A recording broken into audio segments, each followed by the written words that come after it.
This is Greg Kelly. Donate now to Toys for Tots, which works year-round. Go to toysfortots.org. Toys for Tots supports children in need throughout the year with programs like the Toys for Tots Literacy Program. Established in 2008, it has provided over 63 million books to disadvantaged children. The Toys for Tots Literacy Program is committed to providing disadvantaged children with direct access to books and educational resources that enhance their ability to read and communicate effectively. Go to toysfortots.org. Listen, all you New Yorkers. Excuse me. Taxi. Okay, man, we're looking around. This is the 77 WABC minicast. Randy Fine. Lou Rufino, who's better than you? Nobody. Randy Fine, one fine day. You know, when President Trump called me up on stage at the East Wing of the White House, night 3 of Hanukkah, still a huge honor. After that was over and done, a bunch of us went to dinner at the Capitol Grill in Washington, D.C. It was my first cousin, Norm Coleman, and Matt Brooks. They run the RJC. It was Mike Lawler, Mr. Salt, King of Rockland County, Randy Fine. And the president texted me at the table. This is about 2 hours after he called me up on stage. And for some reason, he referred to me as bread. So this continues to be an ongoing joke. Anytime the president texts me, which he did last night, just after 11 p.m., said, Sid, you're the greatest, one of a kind. I have to remind my friends like Randy that he did call me Sid, not Brad. That was a fun night, Randy Fine, and between what happened at the White House and dinner afterwards, I'll never forget it. Always great to have you back on Sid and Friends in the Morning. How are you, pal? I'm doing great. Thanks for having me. It's great to have you. You're so outspoken. You're in Florida. You would think you were here. You really would. I don't know if you have a lot of family here still or what the deal is, but going even back to the tweet from the mayor hours after Operation Epic Fury started that Saturday morning, I got to him early too, but you were all over him. So you've become one of the more vocal politicians in our country when it comes to the mayor of a city that's 1,300 miles away. Why is that the case? Well, I think because I fear for what it means for America. You know, New York is the beachhead for the mainstream Muslim takeover of the country. And, you know, you have someone who now clearly hates America, clearly does not believe in the values of America, sides with Iran, invites someone who engaged in the most horrific anti-Semitic behavior to his home just days after Muslim terrorists threw bombs in New York City. And so I see the greatest city in the world being destroyed by this guy, and I don't want that to happen to the rest of the country. And so that's why I care. Which is great. And, you know, you know what happened to me, Randy, last week? I got taken to the woodshed. Every Democrat found me on Twitter, and I ended up making a statement for the mayor, and that's fine. And Vicky Palladino, a member of our city council, she had to hire a lawyer this week because of some of her comments. But, you see, you're in a good place, Randy. You can make those comments down in South Florida. Not that you said anything that was over the top, but you can basically say what you want, especially when it's the truth down in South Florida, and not go through the same nonsense that people like me and Vicky go through up here in New York City. Well, look, but it is a strategy. It is a sword intended to silence you. We are supposed to submit in silence with a smile on our face. And I see what has happened in Western Europe.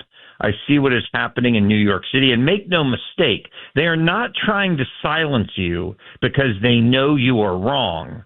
They are trying to silence you because they know you are right.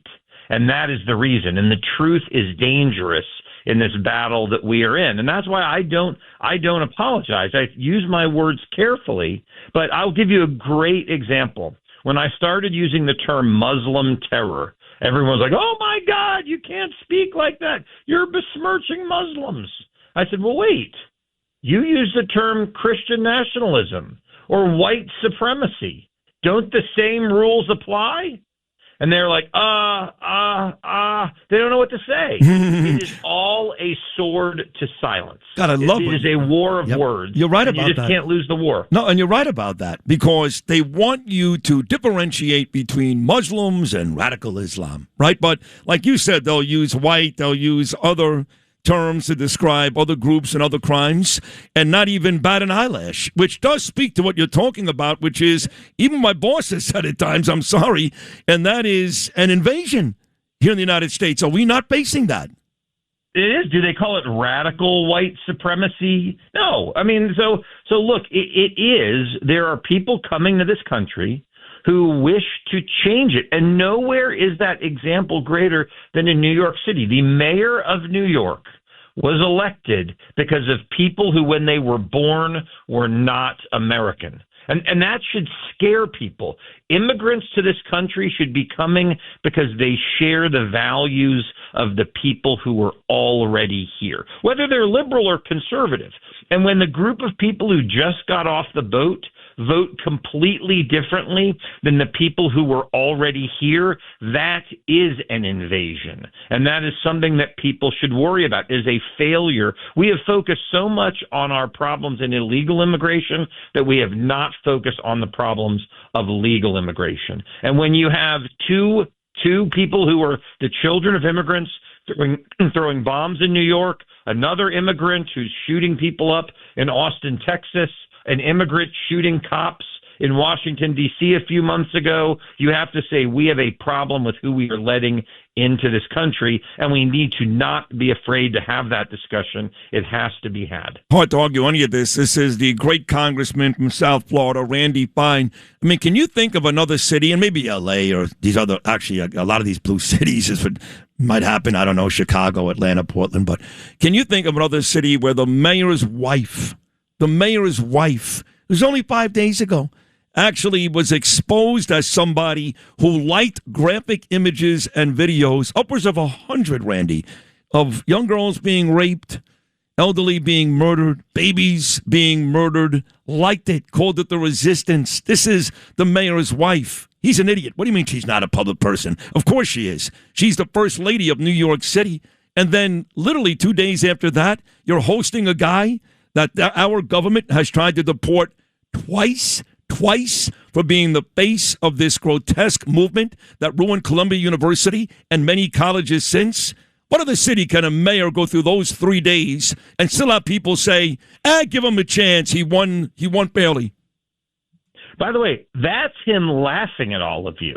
After his wife was caught making all of those posts or liking all of those posts, to put her out there and say, oh, she's a private person, to put her out there as a prop when they're inviting the face of Muslim terror in the United States, someone who terrorized students, Jewish students at Columbia University, it is laughing at the people of New York. And I would note, again, for the left who wants to argue this is okay, they demanded that a Supreme Court justice resign because his wife hung a flag outside of the House that they didn't like. The problem that we have is the left demands debate on one set of terms for them and another set of terms for us.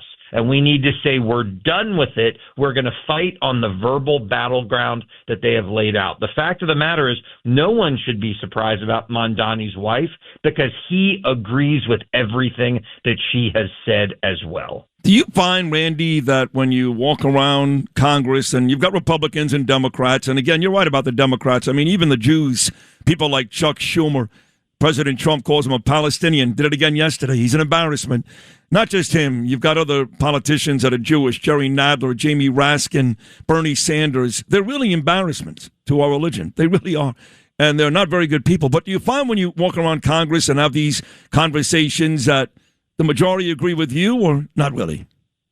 Well, to be honest, I don't talk to the Democrats all that much. So the few that I talk to aren't terrible. There are some that have common sense. But the Republicans that I talk with are great. But to give you a sense for how bad it is, last week, 1 in 4 Democratic members of the House, 53 Democratic members of the House, voted against a 3-line resolution that said Iran is the greatest state sponsor of terrorism in the world. That's all it said. It didn't say, and we should bomb them or anything else. It made a statement of declarative objective fact. Iran is the leading sponsor of terror in the world. 53 Democrats would not vote for that. So we have a problem. The Democratic Party has lost its mind. They care about Somali pirates, Muslim terrorists, welfare cheats, and illegal immigrants. What they don't care about is the American people. Well, that is fantastic. I love what you just said. And the reason, of course, those 53 had to say that was because if they said they did, then they're almost giving President Trump a pass for Operation Epic Fury, and they don't want to do that. Yeah, actually, that's not even true because we had another bill where they could vote against Operation Epic Fury. We did 2 resolutions at once.